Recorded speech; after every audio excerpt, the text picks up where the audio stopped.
Bonjour à tous, bienvenue sur le blog des nouvelles technologies pour cette nouvelle vidéo au Mobile World Congress. Je me retrouve chez Jola pour tester ce nouveau smartphone un peu spécial dont j'ai beaucoup parlé sur un article sur le blog et je peux enfin mettre la main dessus. Donc Jola, qu'est-ce que c'est? C'est tout simplement une société qui a repris le projet Migo quand Nokia l'a abandonné en 2011. Donc c'est une société finlandaise. Et en fait, l'idée du smartphone, c'est de complètement repenser, enfin l'idée de l'OS, c'est de complètement repenser notre navigation, comment on perçoit justement toute cette ergonomie, toute cette expérience utilisateur. Alors certes, c'est un peu déroutant à l'utilisation, j'ai mis un peu de temps avant de l'appréhender, mais une fois qu'on l'a en main, c'est beaucoup plus simple. Et en fait, on se rend compte que c'est peut-être l'avenir, cette interface. Avant de parler de l'interface, je vais parler du smartphone en lui-même et des spécifications de celui-ci. Donc ce smartphone, ses dimensions déjà, on est sur une hauteur de 131 mm, on est sur une largeur de 68 mm et on est sur une épaisseur ici de 9,9 mm. Ensuite on a un écran 4,5 pouces, donc qui offre une résolution de 960 par 540 pixels. On va retrouver au sein de celui-ci 1 Go de RAM, 16 Go de stockage. On peut étendre par une carte micro SD bien évidemment. C'est un peu la norme aujourd'hui. Sur le poids du smartphone, j'en ai pas parlé, mais on est sur un poids relativement léger, 141 grammes. C'est relativement convenable pour la taille d'un smartphone. On a un verre Gorilla Glass 2, donc ça c'est bien pour la protection de votre smartphone. Concernant la caméra, on a ici une caméra arrière de 8 mégapixels. On a une caméra à l'avant de 2 mégapixels. Et bien sûr, ce qui est important, c'est l'OS. Donc on est sur du Selfish OS, donc qui est le remplaçant de Migo qui a été abandonné par Nokia en 2011. Je pense avoir fait le tour concernant les spécifications. J'ai pas parlé du processeur, mais on est sur un processeur Qualcomm Snapdragon 400, donc quelque chose de connu dans le monde des smartphones. C'est pas un smartphone haut de gamme, il faut bien savoir. L'idée de Jola, c'est un peu de pousser ce nouveau système d'exploitation qui vient un peu à l'instar de Firefox OS ou de Tizen dont on attend encore. Il n'est pas prêt d'arriver à mon avis, au moins sur les smartphones puisqu'on l'a trouvé sur les montres. Mais voilà, donc cet OS, alors il se présente comme ça, donc là je suis sur la page d'accueil, donc vous voyez aucun bouton en fait, ici ou ici on n'a aucun bouton, on n'a que le bouton de volume, le bouton power ici. Sur le dessus on a seulement la prise de jack 3.5, de l'autre côté on n'a rien. La conception est là ici on a les haut-parleurs, la conception est un peu bizarre puisque ici on peut enlever la coque en fait, et cette coque là va avoir une propriété particulière. Je vais y revenir par la suite. Donc ici on est sur l'interface utilisateur, je vais slider directement comme ça et automatiquement je vais verrouiller mon smartphone. Pourquoi? Parce que j'ai pas d'application lancée, donc ça se verrouille automatiquement. Si je slide maintenant vers le bas, vous voyez, j'ai mes notifications qui s'affichent et donc là je peux cliquer dessus et je peux les lire. Par exemple là j'avais 2 messages, je peux lire les 2 messages que j'ai reçus et les 3 appels manqués également je peux les voir. Et ensuite j'ai pas de notification donc ça s'affiche très bien. Ensuite je peux slider également comme ceci sur le côté et donc là ça va me permettre de voir toutes les applications que j'ai lancées. Donc là j'ai lancé l'application pour regarder les mails, pour regarder les messages, pour l'application photo tout à l'heure. Si je lance une nouvelle application, par exemple internet, donc là l'application va se lancer. Donc je vais tout de suite avoir le navigateur de lancer. Donc là avec le internet ça ne doit pas très bien marcher. Donc si je veux voir toutes les applications lancées, si je veux revenir à l'application lancée, je reviens et ici j'ai toutes mes applications, je choisis celle que je veux et instantanément je switch. Là je suis sur l'application appareil photo. Hop. Donc là j'ai pris une photo. Je vais revenir ici, je vais revoir toutes mes applications. Si je veux voir la liste de mes applications, puisque les 4 en bas ne me suffisent pas, j'ai pas de bouton multiples applications comme je peux avoir sur Android.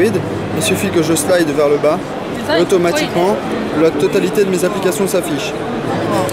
Ce qui est bien ici, c'est on voit le Jola Store. Donc qu'est-ce que le Jola Store? C'est tout simplement le store d'applications de chez Jola. Malheureusement C'est encore un nouveau store pour les développeurs. Mais celui-ci ne compte pas beaucoup d'applications pour le moment, mais la bonne nouvelle, comme vous le voyez en bas, il y a quand même beaucoup d'applications. Et en fait, puisque cela est permis par un portage des applications Android en fait, sur l'OS, sur Selfish OS, donc du coup c'est plutôt pratique et on peut se retrouver à jouer à Angry Birds sur notre Jola-phone sans pour autant que l'application soit lancée. Donc là, vous voyez, je vais pouvoir jouer et très facilement je vais pouvoir jouer à Angry Birds sans aucun problème. Donc ça c'est grâce au portage des applications justement. Maintenant je vais revenir, donc je continue toujours, donc là il me dit toujours pas d'internet. Si je veux qu'il ait une application, je laisse mon doigt dessus. Attendez, voilà, je laisse mon doigt dessus, là j'ai des petites croix, donc là je peux les fermer. Et si je descends avec toutes les applications sélectionnées, si je descends, je peux les close all et automatiquement ça va toutes les fermer. Donc voilà, donc là je suis revenu sur mon effet de démo, je reçois des messages, etc. C'est normal. Je le reverrouille, je vais vous remontrer autre chose. Donc là je descends, j'ai toutes mes applications. Allez, on va lancer le terminal pour faire un peu geek. De ce côté-là, hop. Donc si je fais ici, je suis ici, je reviens directement également à l'écran d'accueil comme sur le côté. Quelque chose d'important, c'est que ces coques justement sont interchangeables et ils ont une technologie en fait à l'intérieur qui permet d'envoyer des informations au téléphone. Par exemple, si une équipe de foot souhaite mettre une coque à son effigie, donc en plus du logo, elle va envoyer des informations. Et vous allez par exemple avoir une page ici qui va être sur le côté gauche qui va s'afficher. Je ne l'ai pas en démonstration, mais je l'ai vu tourner tout à l'heure sur un mobile connecté. Et en fait on va voir toutes les informations de votre club, que ce soit le compte Twitter, les photos, enfin toutes les informations que le club souhaite pousser, vous allez les avoir sur ce smartphone. Donc là il s'explique, ça c'est le mode démo. Pour qu'il ait, vous voyez, j'ai tout simplement une application lancée. Si je veux la fermer aussitôt, elle est lancée, je fais ça et hop, elle se ferme aussitôt et je reviens sur mon écran d'accueil. Je pense avoir fait le tour, donc c'est un peu innovant, c'est un peu déroutant au début, vous voyez, je verrouille sans faire exprès. Mais en fait l'ergonomie est vraiment bien pensée. Ici, vous voyez, on a un menu qui s'affiche, donc à chaque fois que je roll over quelque chose, on a un menu et on a un petit trait qui se déplace et en fait qui lui va correspondre tout simplement au paramétrage des informations, qui va prendre la sélection, pardon. Sur les applications, on retrouve souvent, par exemple, si j'ouvre l'application téléphone et téléphone également. Donc là, j'ai lancé l'application téléphone. Donc je peux faire un call contact, je peux faire entrer un numéro de téléphone avec ces deux options. Si maintenant je vais sur l'application message, je vais également avoir un nouveau message. Donc vous voyez, on avait nouveau contact, nouveau message. Ils ont essayé d'harmoniser quand même ça. Et toutes les applications Selfish qui vont sur le Selfish Store, sur le Jola Store, pardon, se retrouveront comme ceci. Une dernière petite chose que je vais vous montrer, c'est l'interaction avec les espèces de rectangles, de tuiles, un peu comme si on parle à la Windows. Et en fait, on peut interagir avec elles. Par exemple ici, je vais pouvoir la slider et automatiquement, ça va me considérer que j'envoie un nouveau message. Je peux faire la même chose ici et automatiquement, je vais pouvoir rentrer un numéro de téléphone sans pour autant passer par ouvrir l'application, aller dans nouveaux messages, etc.